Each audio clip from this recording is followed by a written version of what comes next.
If there is one treasure in human history that represents both unimaginable luxury and 3,000 years of bloodshed, conquest, and mystery, it may be the treasure of King Solomon and the Ark of the Covenant. From the temple in Jerusalem, to the carved reliefs on a Roman triumphal arch, to a sealed chamber hidden in Ethiopia, this treasure seems to have crossed kingdoms, continents, and entire civilizations before disappearing from history. But it did not disappear without leaving clues. And tonight, we're going to follow them. Because somewhere beneath 3,000 years of war, religion, ambition, and legend lies one of the greatest unsolved mysteries in human history.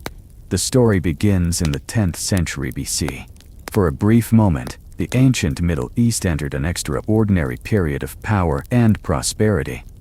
At the heart of Canaan, on Mount Moriah in Jerusalem, a magnificent structure began to rise. It was not simply the religious center of the United Kingdom of Israel. It was also a physical symbol of concentrated wealth on a scale almost unimaginable in the ancient world. This was the first temple, the sanctuary associated with the reigns of King David and his son, King Solomon. According to chapter 22 of 1 Chronicles in the Old Testament, David spent much of his life fighting wars, unifying tribes, expanding his territory, and accumulating an enormous royal treasury. Before his death, David entrusted that wealth to his successor, Solomon, and the numbers recorded in the ancient texts are staggering. 100,000 talents of gold, 1 million talents of silver. In the ancient Near East, a talent was a unit of weight. Depending on the standard being used, 1 talent could weigh roughly 30 to 34 kilograms. If the biblical figure of 100,000 talents of gold were converted literally, it would represent several thousand metric tons.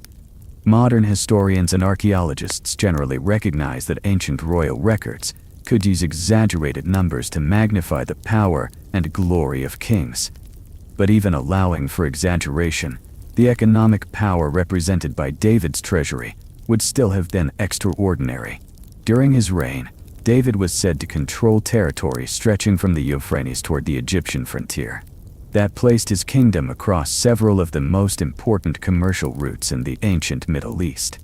His enormous reserve of precious metals gave Solomon the material foundation for the project that would define his reign. After taking the throne, Solomon began turning his father's accumulated wealth into architecture. 1 Kings describes a massive international construction project.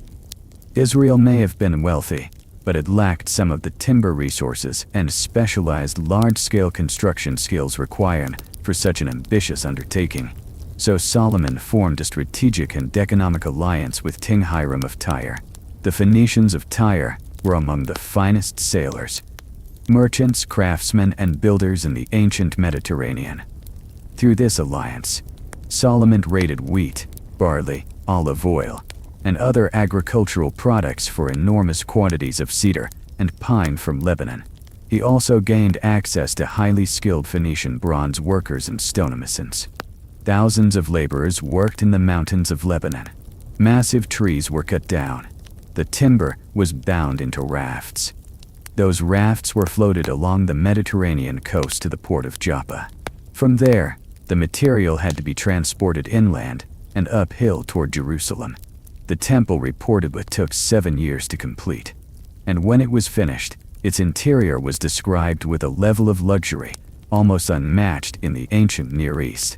From the floor to the ceiling, the interior was covered with premium cedar. Stone surfaces disappeared beneath wood. Then came the gold. Craftsmen hammered pure gold into extremely thin sheets and covered the interior walls. Almost everywhere the eye could see, there was gold. The objects inside were equally extravagant. There was a golden incense altar. 10 golden lampstands illuminated the sanctuary. There were golden utensils for trimming the lamps, golden bowls, golden basins, golden ritual vessels. Even the fittings associated with the temple doors were made from precious metal, and the flow of wealth did not stop after construction was completed. During the peaceful years of Solomon's reign, wealth continued pouring into Jerusalem. The ancient texts record one remarkably specific figure. Solomon's annual income in gold was said to be 666 talents. Using ancient weight estimates, that would equal more than 20 metric tons of gold every year. Much of this wealth came from taxes imposed on merchant caravans, tribute from subordinate territories, and Solomon's maritime partnership with Hiram of Tyre. Together, they established a long-distance trading fleet operating from the Red Sea. The ships repeatedly sailed toward a mysterious land called Ophir. From there they returned carrying gold, silver, ivory, and exotic animals. Solomon used some of his gold to create 200 large ceremonial shields and 300 smaller golden shields. They were displayed inside a royal structure known as the House of the Forest of Lebanon. They became symbols of royal power. Solomon's throne was carved from ivory and covered in refined gold. 12 golden lions stood beside its steps. Ancient descriptions portray Jerusalem at the height of Solomon's reign as a place where silver had become almost as common as stone, and cedar as plentiful as ordinary trees. But among all this immeasurable wealth, all the gold that could be weighed, all the silver that could be counted, and all the objects that could be appraised, the most valuable thing inside the temple was hidden somewhere ordinary people could never enter. Beyond the dazzling outer chambers stood the innermost room, the Holy of Holies. It was a perfect cube approximately 9 meters in length, width, and height. There were no windows. The chamber remained in darkness. Only the high priest was permitted to enter, and even he could enter only once each year, on the Day of Atonement. At the center of this dark and absolutely sacred chamber, Solomon placed the most important religious subject in Israelite tradition, the Ark of the Covenant. According to the dimensions described in Exodus, the Ark was a wooden chest 2.5 cubits long, 1.5 cubits wide, and 1.5 cubits high. It was made from strong acacia wood. Both the inside and outside were covered with pure gold. Golden rings were attached to its corners. Carrying poles passed through those rings so the ark could be moved without being directly touched. Its lid was known as the mercy seat. It was made of pure gold. And according to tradition, inside the ark were the 2 stone tablets received by Moses at Mount Sinai, the tablets bearing the 10 Commandments. Inside the Holy of Holies, Solomon also ordered craftsmen to carve 2 enormous cherubim from olive wood. These were sacred winged beings. They too were covered in gold. Each stood 10 cubits high.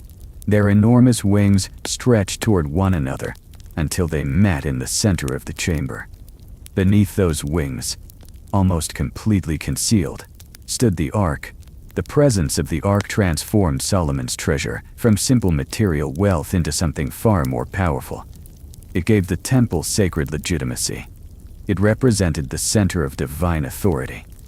In the religious imagination of ancient Israel, wherever the ark was present, divine power and protection were present with it. The combination of the first temple and the ark pushed the prestige of Solomon's kingdom to its legendary peak. But enormous wealth creates something else. Attention.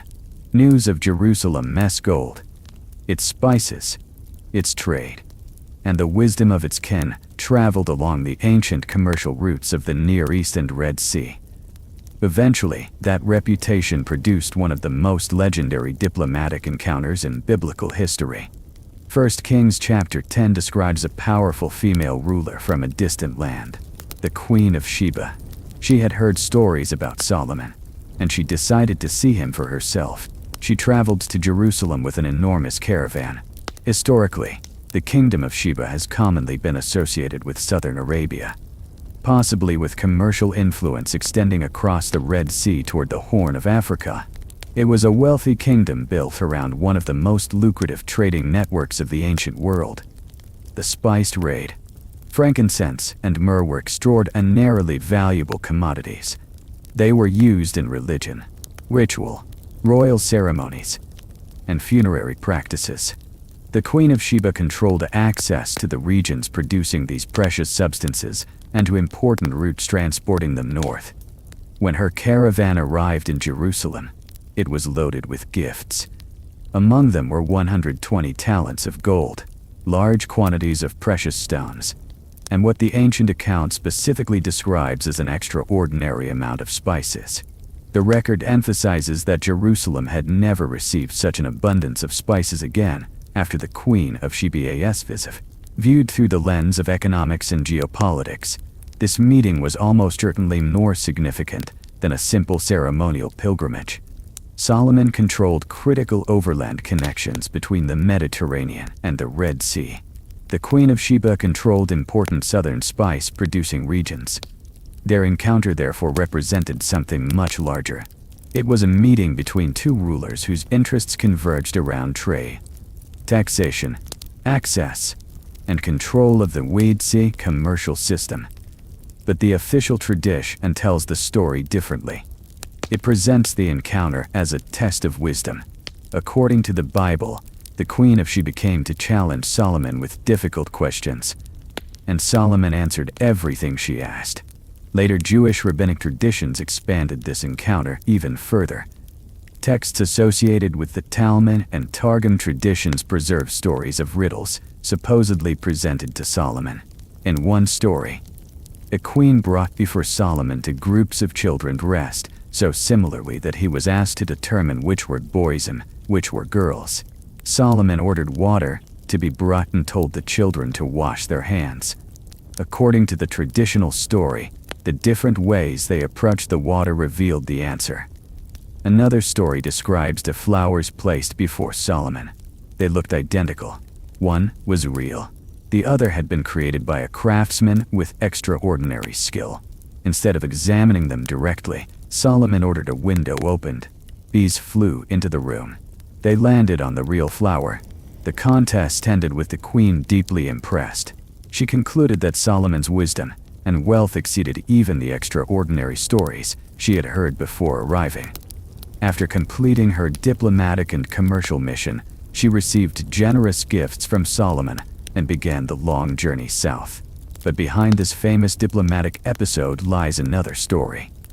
A story that would eventually become one of the oldest, most influential, and most controversial explanations for the disappearance of the Ark of the Covenant.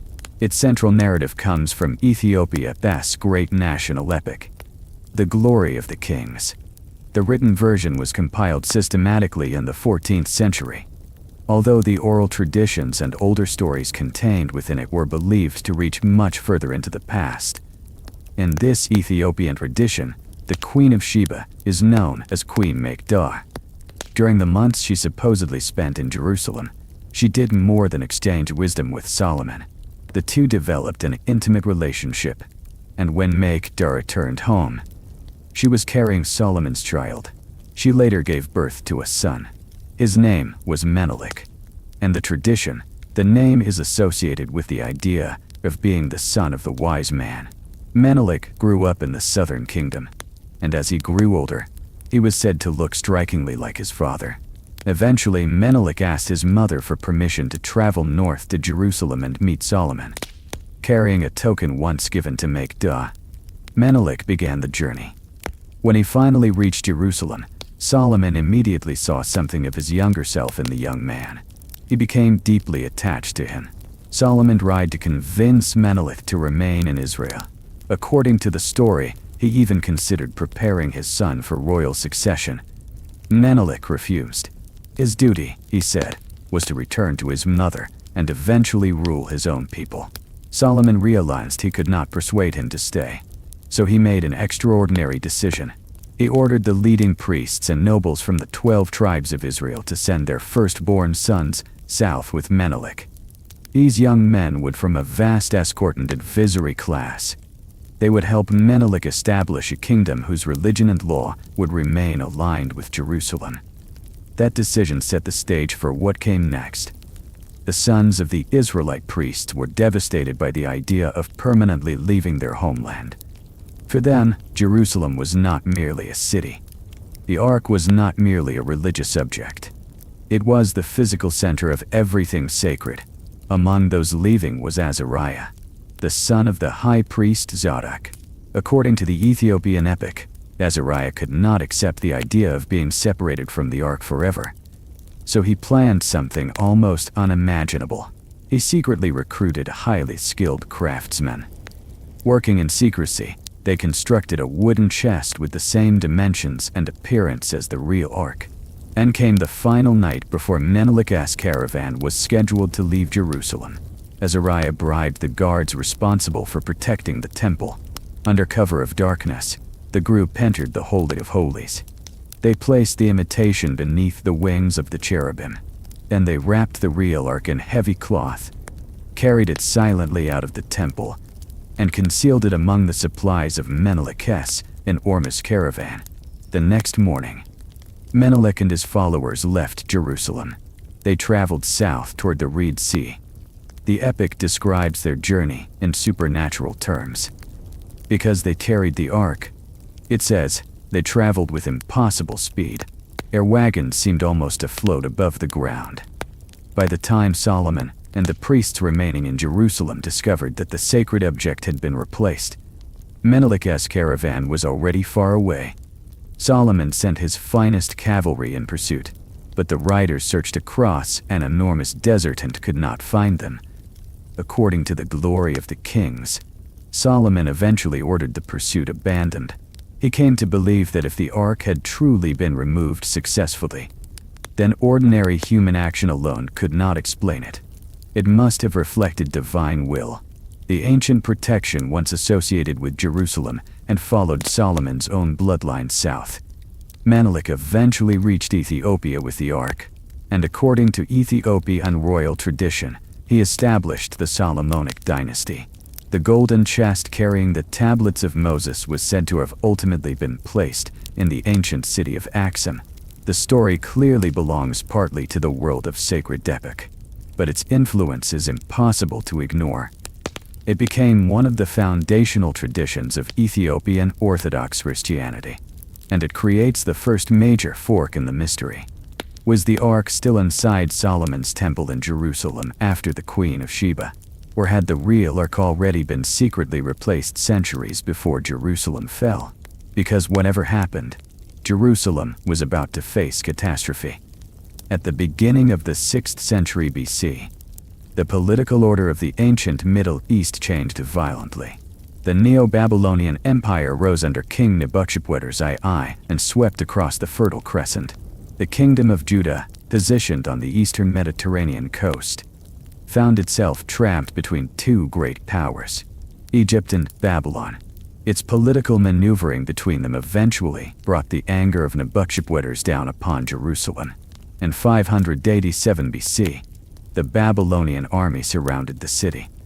The siege lasted for almost a year and a half. Babylonian soldiers constructed enormous siege works around Jerusalem. Food routes were severed. Access to supplies was cut. Inside the city, conditions became desperate. Ancient accounts describe famine becoming so severe that there was virtually nothing left to eat. People starved in the streets. Then came the summer of 500 BC. Babylonian siege engines smashed through Jerusalem's defenses. The army poured into the city, and the looting began. Nebuchadnezzar ordered Jerusalem destroyed. The first temple, the magnificent sanctuary Solomon had created, was burned. The city walls were torn down. Members of Judah's royal family, its nobles, craftsmen, and large numbers of ordinary citizens were taken prisoner. They were marched hundreds of miles away to Babylon. This became the period remembered as the Babylonian exile. The golden world associated with Solomon had ended. But the Babylonians were famous for something besides conquest: administration. They recorded what they captured. The 25th chapter of 2 Kings preserves a detailed inventory of items removed from the temple. The two enormous bronze pillars at the entrance, Jak-in and Boaz, were broken apart. A giant bronze basin known as the sea, together with bronze stands and other large objects. was dismantled so the metal could be transported back to Babylon. The records also mentioned fire pans, bowls, and vessels made from gold and silver. Yet inside this surprisingly detailed inventory is an enormous silence. The object that should have been the most important prize of all is never mentioned. The Ark of the Covenant. Think about what that means. If Babylonian soldiers had captured a chest covered in gold that represented the supreme sacred object of the people they had just defeated, it should have been one of the most prestigious trophies of the entire campaign. It could have been displayed inside the Temple of Marduk, Babylon's great patron deity. It should have appeared in imperial records. Instead, nothing. The Ark seems to disappear before Jerusalem falls. And another ancient tradition offers a completely different explanation. 2 Maccabees describes the prophet Jeremiah receiving a warning that Jerusalem was doomed. To prevent the sacred objects from being desecrated by foreign conquerors, Jeremiah gathered several trusted followers. They removed the Ark, the tabernacle, and the altar of incense from Jerusalem. They traveled east. They crossed the Jordan River. Eventually they reached Mount Nebo, the mountain associated with Moses looking across toward the Promised Land. There, Jeremiah found an Ark natural cave. The sacred objects were carried inside. The entrance was sealed with stone under earth. The surrounding area was disguised. Later, some of Jeremiah's companions attempted to return so they could mark the exact location. But they could no longer find the cave. Jeremiah rebuked them. The place, he said, was to remain hidden until the time when God would once again gather his people and show mercy. Only then would the sacred objects be revealed. This tradition provides something extremely important: a geographic possibility. Mount Nebo, in what is now Jordan. For generations, treasure hunters and explorers have searched the region. And if the Jeremiah tradition contains any historical memory at all, it suggests something very practical. When Jerusalem was facing destruction, the temple priesthood may have had both the motivation and the organization required to evacuate and hide sacred objects and valuable treasure before the city fell. Then in the 20th century, an archaeological discovery gave the broader idea of deliberately hidden treasure an entirely new dimension. In 1952, an international archaeological team was excavating the Qumran region on the northwestern shore of the Dead Sea. Inside Cave 3, they discovered two unusual ancient rolls. Most of the manuscripts among the Dead Sea Scrolls were written on parchment or papyrus. These were different. They were made from high-purity copper, and their surfaces were covered in ancient Hebrew writing. Together they became famous as the Copper Scroll. After more than 2,000 years underground, the metal had oxidized so badly that it had become extremely brittle. Simply attempting to unroll it could destroy it. So the scroll was eventually taken to the Manchester College of Technology in Britain. A specialist used a custom-built miniature circular saw to carefully cut the copper into 23 strips. Only then could scholars properly examine the text. And when they translated it, they were stunned. It contained no religious doctrine, no prophetic vision, no tribal history. It read like a treasure map. The Copper Scroll listed 64 locations where gold, silver, spices, and sacred temple objects were supposedly hidden. The instructions were remarkably specific. One entry described 40 talents of silver buried beneath steps in ruins associated with the Valley of Acre. Another described 900 talents of gold buried beneath the second pillar, near a pool. Another referred to vessels of pure gold hidden near the tomb of the prophet Zechariah. If all 64 entries were added together, the total reportedly exceeded 4,500 talents. Converted through ancient weight systems, that would represent more than 100 metric tons of precious metals. A number of researchers have connected the Copper Scroll with the possibility that priests facing war hid portions of sacred wealth in separate locations throughout the Judean wilderness, around the Dead Sea, inside caves, and perhaps within underground passages connected to Jerusalem. To protect the locations from enemies, the list itself was engraved on durable copper.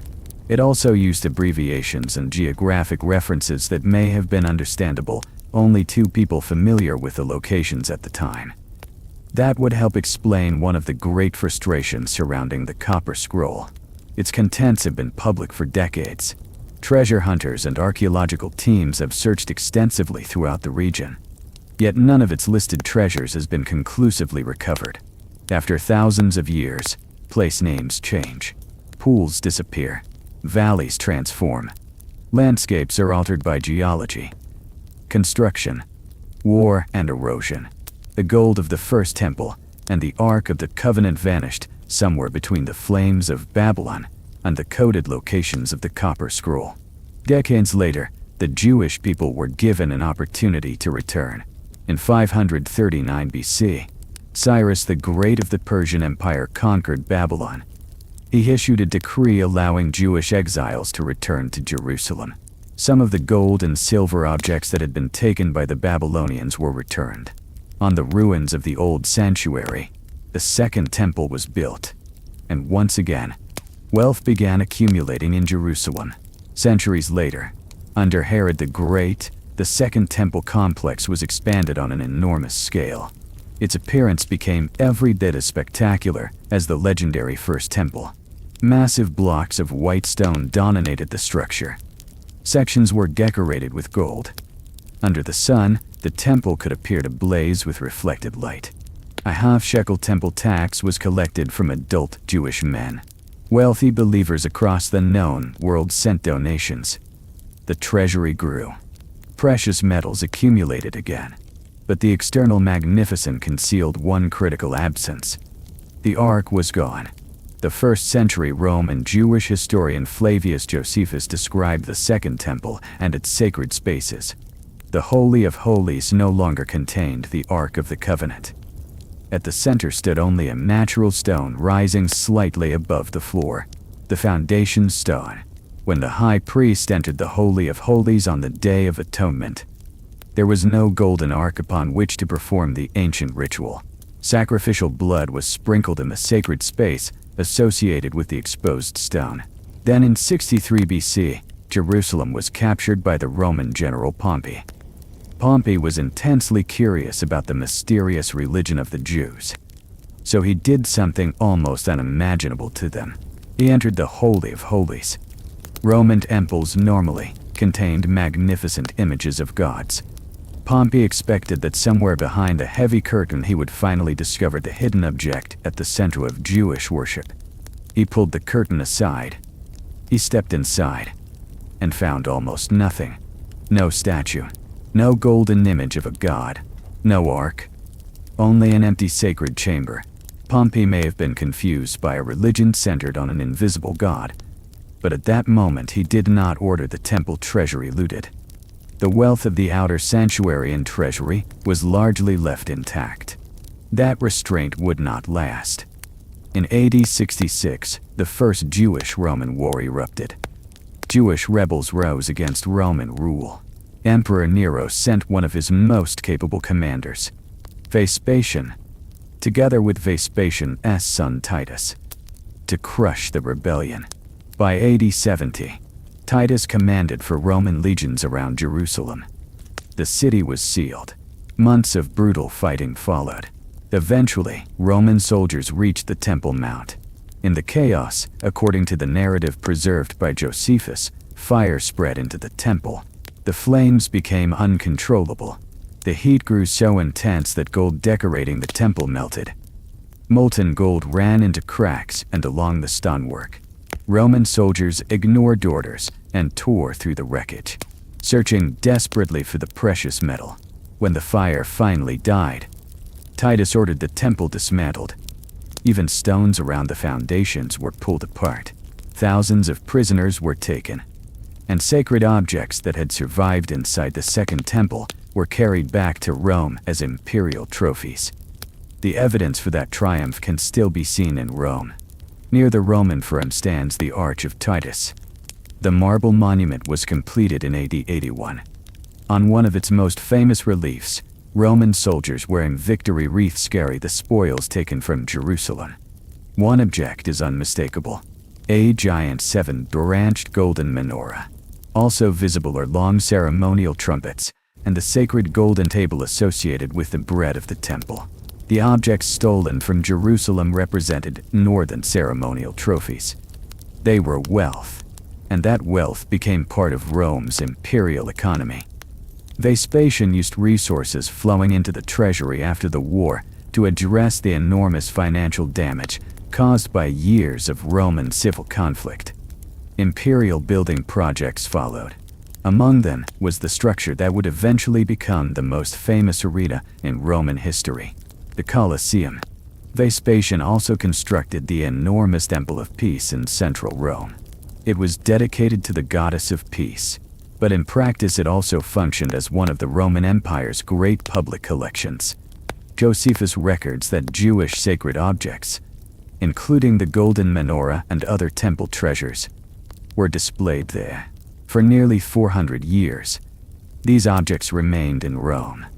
They watched an empire rise to its greatest power, and then watched it begin to collapse. By the 5th century AD, Germanic peoples had crossed the Rhine and Danube frontiers. The Western Roman Empire was being torn apart. Then, in AD 455, the Vandals arrived. Under King Genseric, they crossed the Mediterranean from North Africa and entered a poorly defended Rome. The city was looted for 14 days. The Vandals stripped gilded bronze from temples. They carried away bronze statues and immense quantities of wealth. And they did not overlook the Jewish sacred treasures kept in Rome. The ancient gold and silver objects were loaded onto ships. The fleet crossed the Mediterranean. The treasures were carried to Carthage, capital of the Vandal kingdom in North Africa. The sacred objects of Jerusalem had now undergone another extraordinary migration. Jerusalem, Rome, Carthage. They remained in North Africa for almost 80 years. Then came AD 533. The Byzantine Emperor Justinian I dreamed of restoring the territory of the old Roman Empire.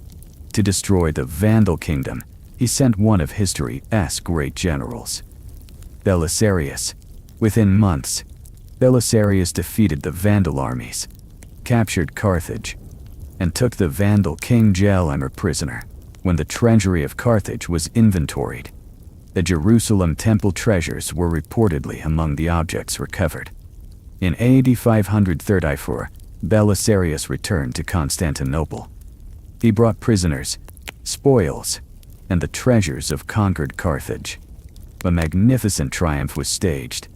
The Byzantine historian Procopius recorded what happened next. Among the treasures displayed were sacred Jewish objects made of gold. Justinian initially intended to keep them among the greatest treasures of the Byzantine Empire, possibly within the imperial capital itself. But according to the historical account, an elderly Jewish man living in Constantinople sent a warning through someone connected to the imperial palace. These were not ordinary treasures. They were sacred objects, and they belonged in Jerusalem.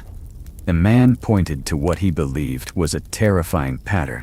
The Romans had carried the treasures from Jerusalem to Rome. Eventually, Rome was looted by the Vandals. The Vandals carried the treasures from Rome to Carthage. Eventually, Carthage and the Vandal kingdom were destroyed by the Byzantines. If Justinian now kept the same objects in Constantinople, what would happen to Constantinople? Justinian was a deeply religious Christian emperor. The warning frightened him. After considering the matter, he ordered the temple treasures sent back to Jerusalem under military protection. There, they were reportedly placed in major Christian churches. This becomes the last relatively definite transfer recorded in the historical tradition, followed by the original narrative for this group of physical temple treasures. But their return to Jerusalem did not bring lasting peace. The 7th century brought another series of wars. The armies of the Sasanian Persian Empire entered the region. Then came the expanding Arab armies. Jerusalem changed hands again. Amid repeated sieges, invasions, destruction, and political transformation, The sacred gold and silver objects stored in churches disappeared once more. The enormous visible wealth of Jerusalem had been divided among conquerors for centuries. Babylonians, Romans, Vandals, later empires. Each left its mark on the city. The Temple Mount itself endured destruction, rebuilding, occupation, and transformation. The monuments of Solomon's age had vanished. But while history focused on the gold carried across continents, another possibility remained underground. Beneath Jerusalem lies a maze of ancient chambers, rock-cut passages, cisterns, and tunnels. And somewhere in that hidden world, parts of the past may have remained untouched. In AD 1099, the First Crusade captured Jerusalem. European knights and feudal lords established the Kingdom of Jerusalem. 20 years later, in 1119, two impoverished French knights approached King Baldwin II. Their names were Hugues de Pay, ENS, and Godfrey de Saint-Omer. Together with 7 other knights, they proposed the creation of a military religious order. Their stated mission was simple: protect Christian pilgrims traveling through the Holy Land from robbers and attackers. Baldwin approved the request. He gave them quarters on the Temple Mount, associated with the Al-Aqsa Mosque complex.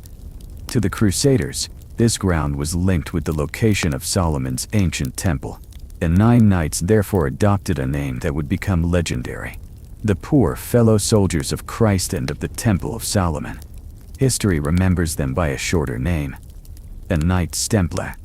At first, they appeared genuinely poor.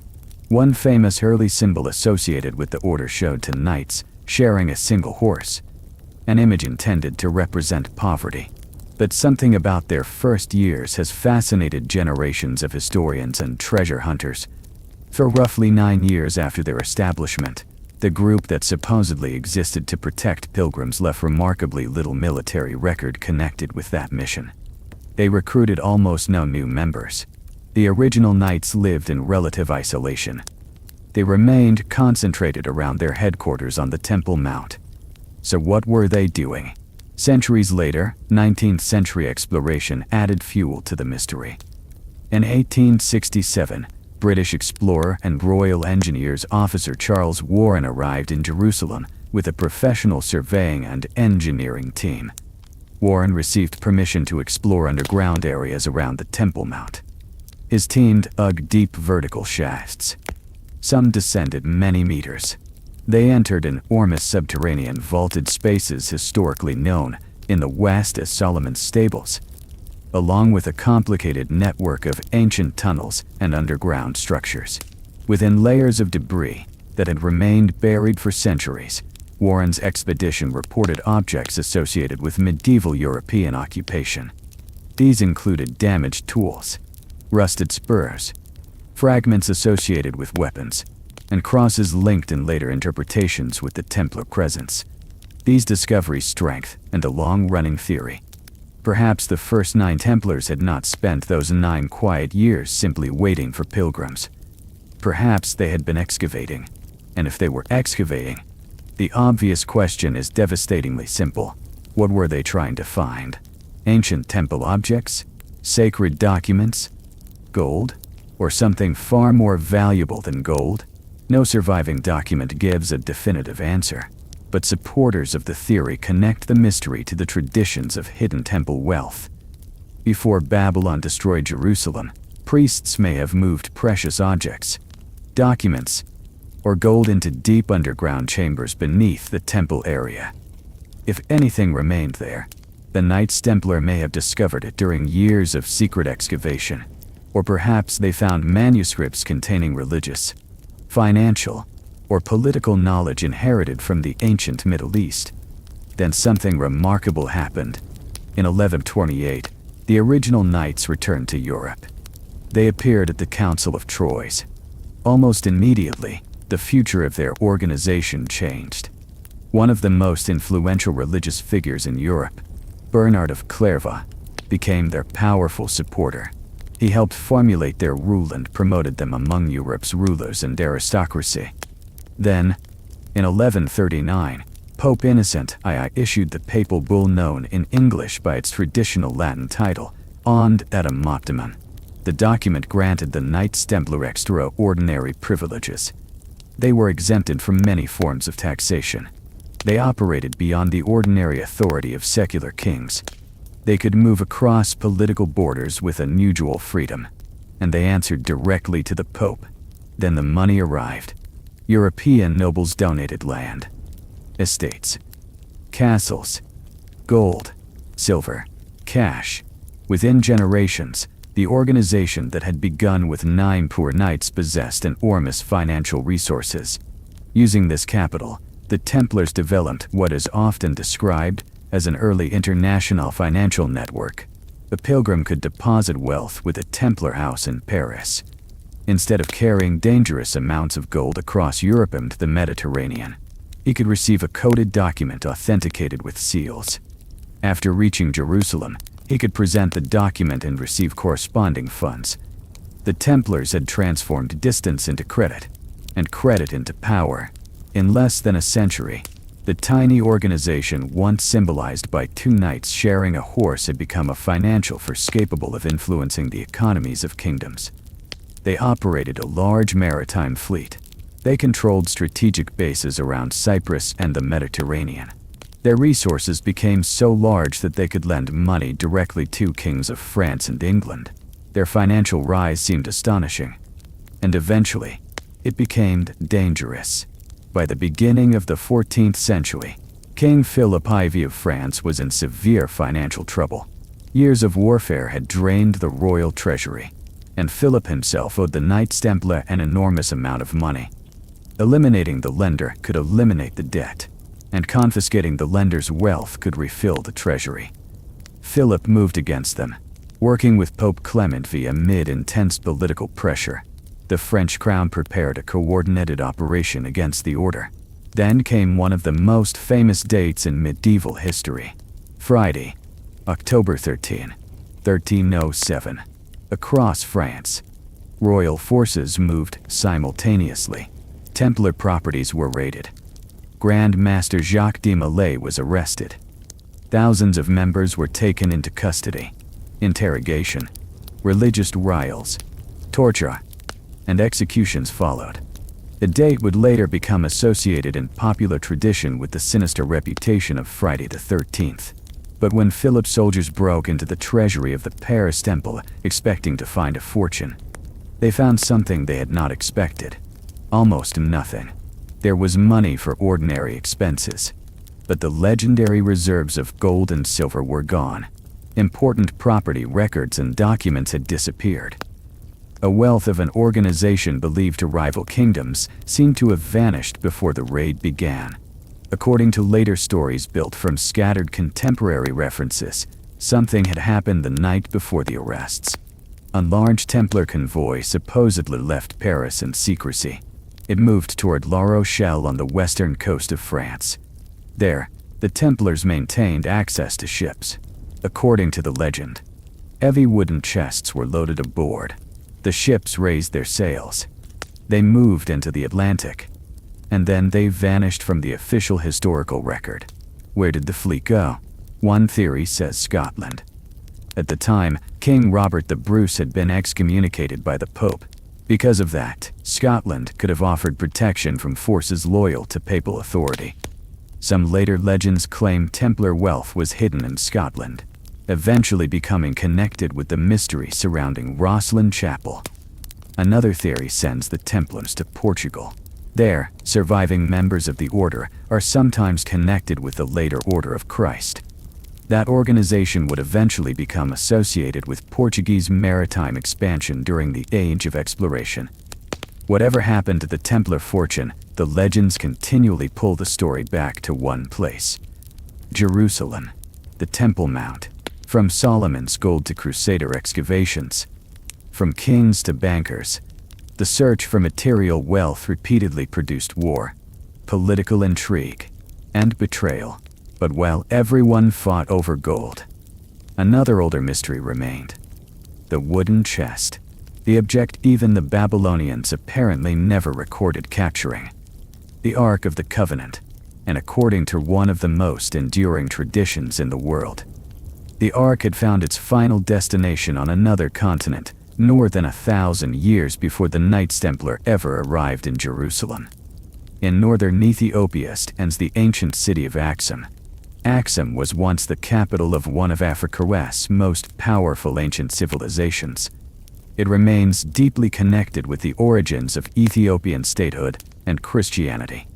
At the spiritual center of the city stands one of Ethiopia's most important churches, the Church of Our Lady Mary of Zion. Its origins are traditionally traced to the 4th century AD and to King Ezana, the first Ethiopian ruler associated with the kingdom's conversion to Christianity. Across more than 1,000 years, churches on the site endured destruction, war, and rebuilding, but the site's sacred position within the Ethiopian Orthodox Tewahedo Church survived, and the church maintains an extraordinary claim, a real Ark of the Covenant, secretly removed from Jerusalem by Menelik roughly 3,000 years ago. Survived. It crossed centuries of war. It survived collapsing kingdoms. And it remains in Axum today. Not in a museum. Not inside a public church hall. Not behind glass. According to the tradition, it is kept inside a separate sacred chapel beside the Church of Mary of Zion. Modern archaeology demands evidence. If an institution claims to possess an artifact 3,000 years old, scholars would normally want access. They would want physical examination, material analysis, radiographing dating where appropriate, independent study. But Axum operates by a completely different set of rules. The sacred chamber is protected by one of the most uncompromising religious traditions in the world. A barrier surrounds the sanctuary, and only one man is permitted to serve as keeper of the Ark. The guardian is selected from among monks connected with the local religious community. He must possess deep theological knowledge. More importantly, he must demonstrate complete devotion to his faith and absolute personal purity. The previous guardian traditionally names his successor before death. Once the new guardian accepts the role, his life changes permanently. He takes a sacred oath. He passes behind the barrier. And from that moment until his death, he does not leave. His social life outside effectively ends. He lives alone within the restricted compound. He prepares his own food. He prays day and night. He tends incense. He protects the sacred chamber, and this continues until the final day of his life. Then another guardian takes his place. No ordinary visitor is allowed to enter and inspect the Ark. No archaeologist, no historian, no politician, no ruler. The prohibition is not supposed to bend before rank or secular authority. During the 20th century, even Emperor Haile Selassie I, the last emperor of Ethiopia, was bound by the religious restrictions surrounding the sanctuary. Senior church figures visiting Axum likewise respected the protected area. The guardian alone held the sacred responsibility. Naturally, such an absolute barrier between an alleged ancient artifact and the outside world generated enormous curiosity among Western scholars and suspicion. One of the most controversial accounts came from the British historian and Ethiopia specialist Edward Ul Ellendorf. During World War II, Ul Ellendorf served with British forces in East Africa. In 1941, he participated in the campaign that drove Italian fascist forces from Ethiopia. Decades later, Ul Ellendorf claimed that the disorder of wartime had given him an extraordinary opportunity. According to his own later account, he went to the Church of Mary of Zion with several soldiers. He claimed that he forced his way past local monks who tried to stop him, and that he entered a room considered sacred and restricted. What he said he saw was not the dazzling golden chest described in Exodus. He claimed to have seen a wooden object with a distinctly medieval appearance. Inside, or associated with it, was a wooden altar tablet known as a tablet. From this, Ul Ellendorf concluded that the Ethiopian Ark was not the original object from the Age of Solomon. In his view, it was a later replica. The real Ark, he believed, had disappeared long ago. The Ethiopian church did not respond by opening the chamber for independent examination. Local believers remained largely unconvinced by ULL and/or FFS still. There is an important reason. Within Ethiopian Orthodox tradition, every consecrated church possesses a tablet representing the tablets of the Ten Commandments. These sacred replicas are part of an established religious tradition. Critics of ULL and/or FFS conclusion, therefore, argued that even if he truly entered some restricted outer room during the confusion of war, what he saw could simply have been a ceremonial replica used in religious practice. It did not necessarily prove that he had reached the innermost object guarded as the Ark. But there is an even deeper point. From the perspective of cultural anthropology, whether the hidden chamber contains a medieval wooden object or a gold-covered chest surviving from the Age of Solomon may no longer be the most important question. For Ethiopia, the Ark became something greater than an archaeological artifact. Across centuries, belief in it supported the legitimacy of the Solomonic monarchy. It helped shape national identity. It became a spiritual anchor linking Ethiopian civilization to biblical history. For believers within that tradition, a Western laboratory does not determine whether their history is meaningful. A carbon dating report does not create the belief. The lone monk who enters the sacred enclosure and never again returns to ordinary life becomes part of the proof in another sense. He represents an unbroken act of faith.